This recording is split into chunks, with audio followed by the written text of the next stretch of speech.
Nah, pagi ini kita akan cerita tentang colon cleansing ya. Colon cleansing itu, colon itu usus, cleansing itu pembersihan. Jadi pembersihan usus. Malam tadi Mimin mau tidur baca ini ya.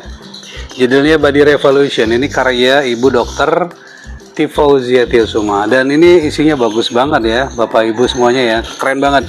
Tubuh kita itu akan mengalami revolusi ya. Tubuh kita itu akan mengalami perubahan secara menyeluruh ya.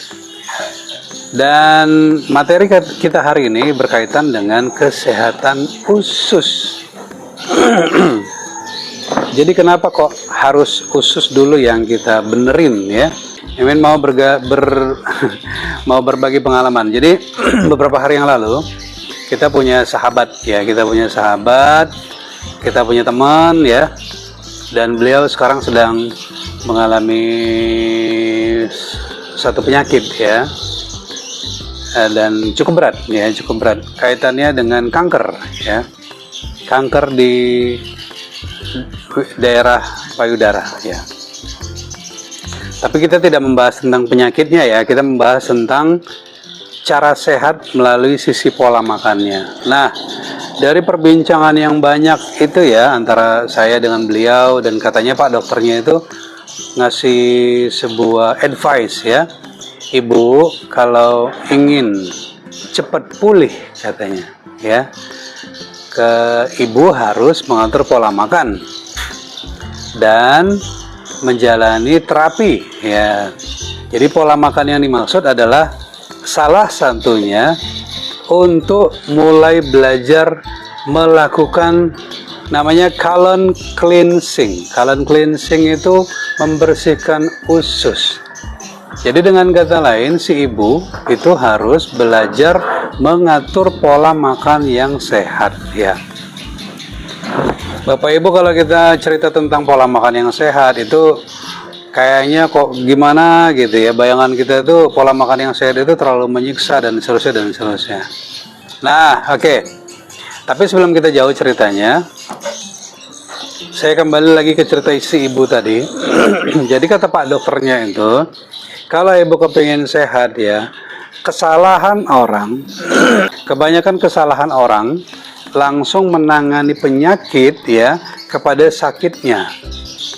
Nah, seperti cerita malam tadi ya, Dokter Fepti berbagi pengalaman sama kita ya, bahwa perkataannya ada statement dari seorang dokter ya, dokter senior, yang beliau membaca bukunya, bahwa sebaiknya pengobatan di masa sekarang itu tidak hanya fokus kepada obat, kepada terapi, tapi kepada pola makan. Nah, seperti itu. Malam tadi kebetulan kita ada belajar ya lewat Zoom dengan Dr. Fepti. Beliau adalah salah seorang dokter ahli syaraf dan beliau mengatakan itu bahwa pengobatan di masa sekarang ini, ya ada seorang dokter yang mengatakan seperti itu. Pengobatan di masa sekarang ini mestinya itu lebih kepada pola makan ketimbang terapi obat-obatan. Nah, seperti itu. Jadi, teman-teman, ayo kita mulai belajar memahami ini ya, bahwa sebenarnya kita juga bisa sehat dengan mengatur pola makan kita. Jadi, sebelum datangnya sakit, bagusnya kita itu mengatur pola makan kita.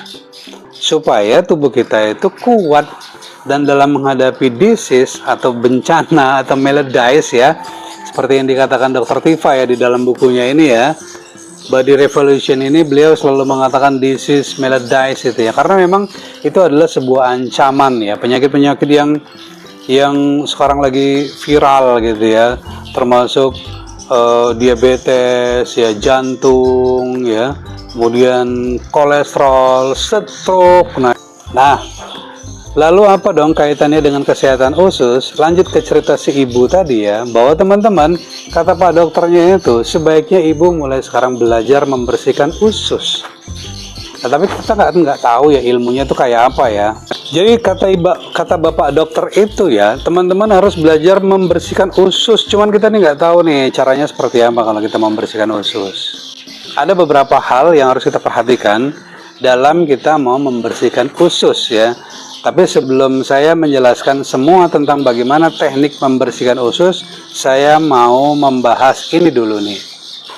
Jadi di dalam bukunya Dr. Tifauziah Tiasuma ini, beliau belajar dengan salah seorang dokter pakar ya, pakar biologi, namanya Dr. Louis Ignarro. Dan Dr. Louis Ignarro itu tahun 80-an beliau melakukan penelitian dan kemudian dia mendapatkan hadiah Nobel dari hasil penelitiannya. Namanya Nobelnya itu Nobel Laureate tahun 1998. Beliau adalah Dr. Louis Ignarro. Dan kata beliau tentang kerusakan tubuh ya, tentang penyakit itu ada beberapa tahap.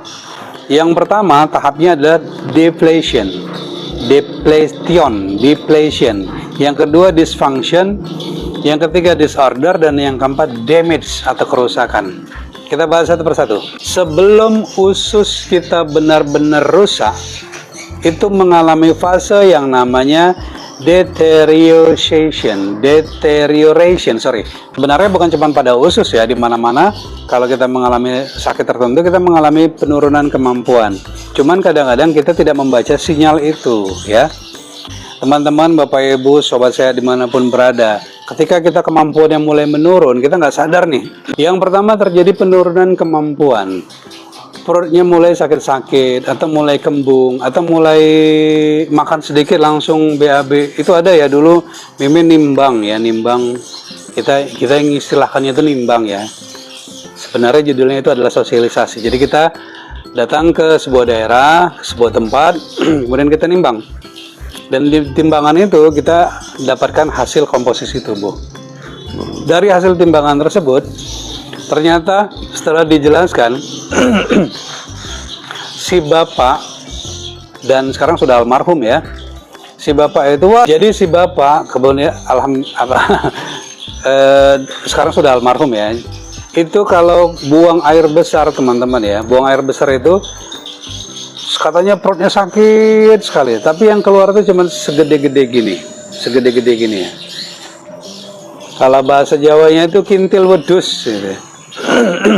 Hanya segede kotoran kambing, tapi itu kalau mau keluar tuh rasanya sakit sekali perutnya itu, dan itu keras gitu ya.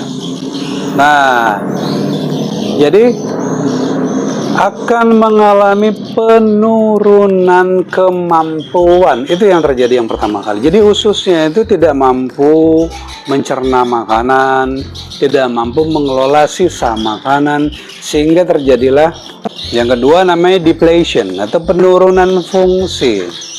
Nah, tadi kita cerita ya, sedikit penurunan fungsi. Penurunan fungsi dari ususnya. Jadi ususnya tidak bisa melakukan pencernaan dengan baik ya. Apa yang dimakan tidak bisa dicerna. Padahal menurut beliau makannya cukup ya. Tapi karena sudah terjadi penurunan kemampuan, terus diikuti dengan penurunan fungsi, akhirnya tidak bisa berfungsi dengan normal. Terus yang ketiga, dysfunction, gangguan fungsi. Fungsi dari usus yang tadinya ususnya bisa bergerak, teman-teman tahu nggak kalau ususnya bisa bergerak itu namanya gerakan peristaltik ya. Peristaltik itu gerakan otot tanpa sadar atau tidak sadar yang fungsinya meremas-remas makanan seperti itu ya. Dan apabila kita, contohnya nih, kalau kita minum air hangat ya, kita minum air hangat, itu usus kita tuh akan bergerak-gerak seperti ini dan akan membantu melancarkan pencernaan. Oke, yang berikutnya dysfunction tadi sudah, disorder, kegagalan fungsi, gagal fungsinya buat mencerna makanan, tuh, gagal fungsinya buat mengelola makanan, menyerap nutrisi, membuang sisa makanan, gagal. Dan yang terakhir namanya damage atau kerusakan menyeluruh, nauzubillah ya. Ada sahabat kita kemarin cerita ya, bahwa ususnya itu sudah dipotong sekian senti karena mengalami luka-luka parah di dalam ususnya. Masya Allah, jangan sampai kejadian ya teman-teman ya. Luka parah yang terjadi di dalam ususnya itu mengakibatkan ususnya itu tidak bisa berfungsi lagi, dan alhasil harus dibedah dan dipotong sekian senti. Mungkin sepanjang apa gitu ya, 8 senti gitu ya, dipotong terus disambung lagi.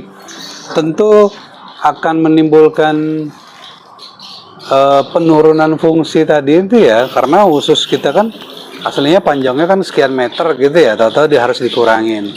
Nah artinya si teman kita tadi itu nggak bisa juga mengkonsumsi makanan layaknya seperti kita yang masih sehat, yang ususnya belum ada dipotong.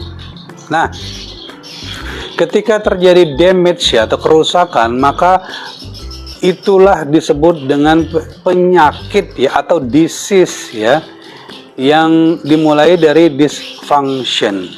Jadi kalau teman-teman mengalami sesuatu yang tidak berfungsi lagi di areal tubuhnya, berarti itu sudah mengalami sebuah fase namanya deterioration. Ya, mengalami kemampuan dan akan diikuti dengan mengalami penurunan fungsi. Jadi kalau ada fungsinya sudah mulai melemah nih, tangan kok tiba-tiba lemes gitu ya, kepala kok bawaannya sakit aja, nah itu sudah mengarah-ngarah, dan kita harus mencari tahu permasalahannya itu apa. Nah oke, karena kaitannya pagi ini kita cerita tentang colon cleansing, membersihkan usus ya, teman-teman harus mulai kita sama-sama belajar. Oke, yang pertama, cara untuk membersihkan usus itu sangat erat kaitannya dengan pola minum kita. Di video terdahulu Mimin sudah menyampaikan tentang usus yang bersih, citra kesehatan. Usus pencernaan yang baik, citra kesehatan tubuh. Artinya kalau usus kita sehat ya, terpancar dari wajah, kulit, rambut ya, penampakan fisik dan seterusnya, itu juga akan menimbulkan apa ya namanya, citra, menimbulkan petunjuk, menimbulkan ya, oh ini ternyata dia sehat. Nah dari kulitnya aja dia nampak kalau dia itu sehat ya, dari rambutnya aja nampak kalau dia itu sehat. Itu karena ususnya bersih. Mimin pernah baca satu buku namanya Dr. Hiroshinya ya. Kata Dr. Hiroshinya itu, apabila ibu-ibu, kaum ibu pada ngerti bagaimana caranya mereka membersihkan usus, mereka nggak payah lagi ke salon. Itu kata beliau. Nanti coba di googling ya, di browsing. Nama bukunya itu nama bukunya apa ya? Tapi dokter yang menciptakan buku itu namanya Dr. Hiroshinya ya. Ada lagi salah satu buku yang Mimin baca, bukunya Dr. Hussein Al-Bajri ya. Beliau itu adalah dokter yang menulis bahwa sebetulnya tubuh kita ini adalah dokter bagi diri kita sendiri. Kita ini sebetulnya dokter bagi diri kita sendiri.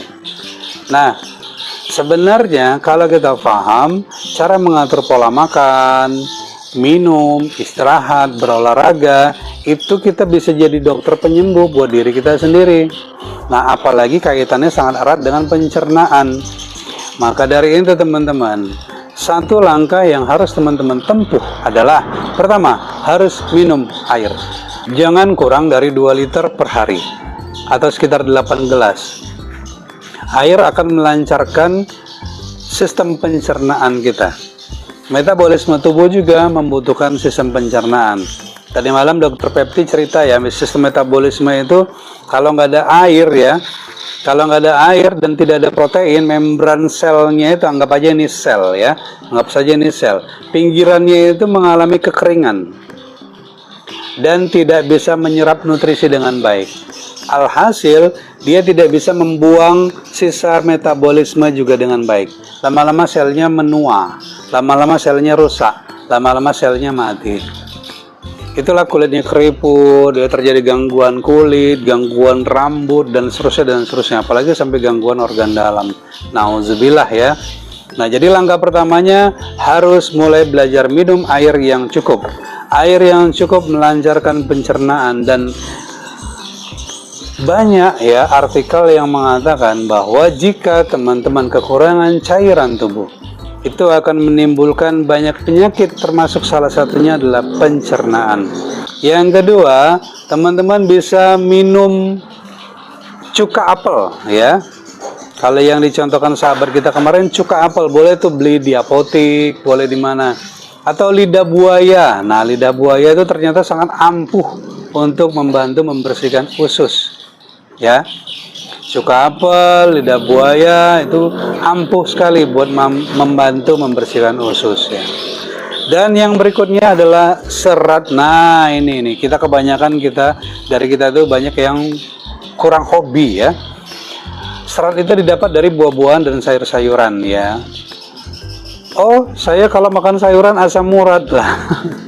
Bukan salah sayurannya, salah badannya ya. Ya kalau masih ada asam urat, ya diperbaiki asam uratnya ya.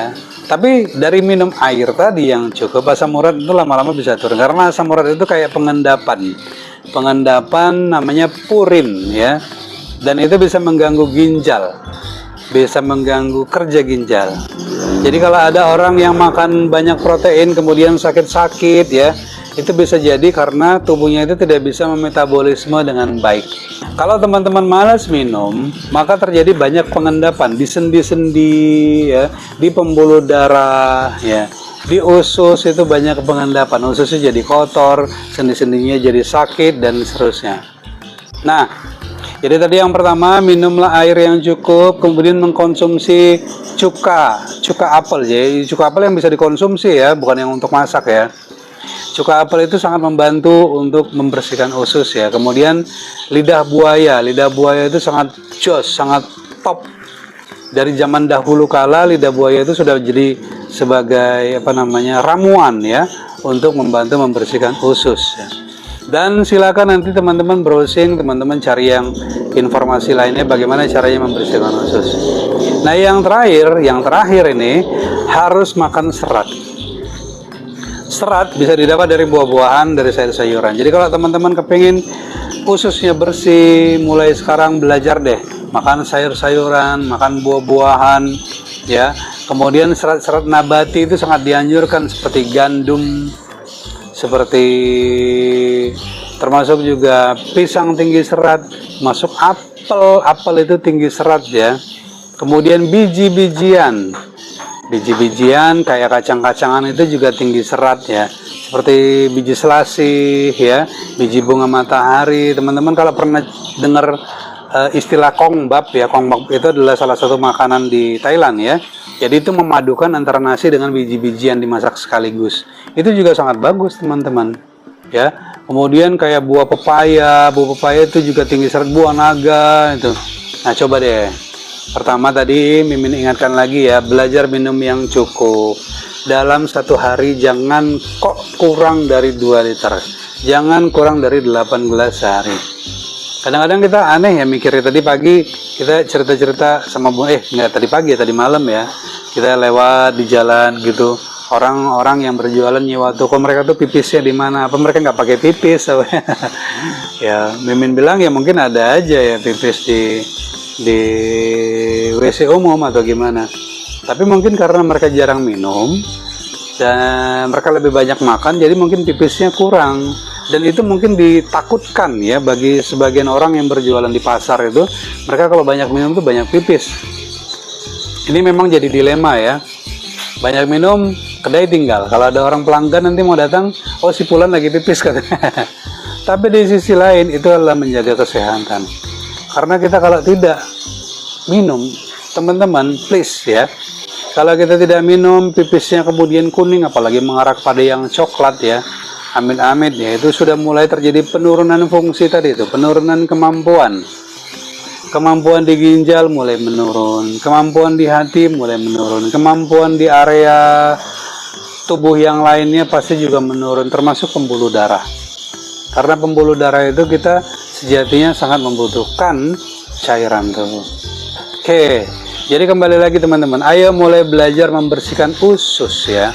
Kita bersihkan usus kita supaya usus kita itu mampu melakukan aktivitasnya dengan baik dan normal. Pertama tadi, ayo belajar minum yang cukup, ayo belajar minum yang banyak. Karena kalau nggak mau minum yang banyak, nanti pipisnya jadi berwarna gelap ya. Kemudian buang air besarnya juga bermasalah. Akhirnya ususnya lama-lama mengalami disfungsi. Yang kedua, belajarlah mengkonsumsi cuka apel 2 atau 3 kali seminggu ya. Kalau Mimin mah setiap hari ya minum lidah buaya. Jadi ada minuman lidah buaya yang Mimin konsumsi bersama keluarga, Bunda Leni, anak-anak juga semuanya minum ya. Karena anak-anak kebanyakan dari kecil tuh banyak yang sakit perut. Nahya, Acin itu sering sakit perut, Ahmed itu sering sakit perut. Jadi kalau sekarang tuh wajib minum lidah buaya setiap hari. Ya, supaya ususnya bersih. Karena apapun ceritanya, seperti yang cerita Mimin tadi di awal, ibu sahabat kita tadi itu ya, sahabat kita tadi itu yang mengalami kanker payudara ya. Kanker payudara itu ternyata ususnya itu kotor. Jadi kalau ibu-ibu punya tetangga, teman-teman semua punya tetangga, keluarga yang mengalami kanker payudara, itu pasti ususnya itu rusak ya. Ususnya itu kotor. Nanti Mimin insya Allah akan kasih link ya tentang usus yang kotor ya, supaya teman-teman bisa paham. Oh ternyata orang yang kena kanker payudara, orang yang kena asam urat, orang yang kena ususnya itu banyak apa namanya, bukan bakteri itu apa tuh, cacing ya, ternyata itu mengalami infeksi dan mengalami toksin ya, keracunan ususnya itu ya. Nanti Mimin share di sini. Dan bagaimana cara menanggulanginya? Satu langkah pertama, minumlah air yang banyak ya. Banyaknya seberapa? Rata-rata 2 liter sehari. Atau kalau mau teman-teman belajar terapi minum ya, minumlah sampai 60 cc per kilogram berat badan.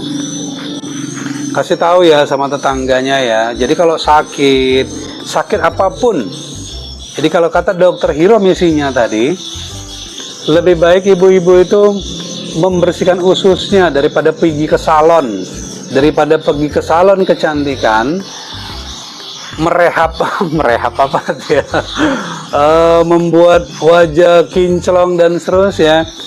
Mendingan bersihin ususnya ya, ususnya itu dibersihin, pola makannya diperbaiki, jangan makan-makan yang berlemak tinggi, gula yang tinggi, garam yang banyak ya, karena itu akan merusak usus. Apalagi penyedap rasa, pengembang, pengawet, pewarna itu juga akan merusak usus ya.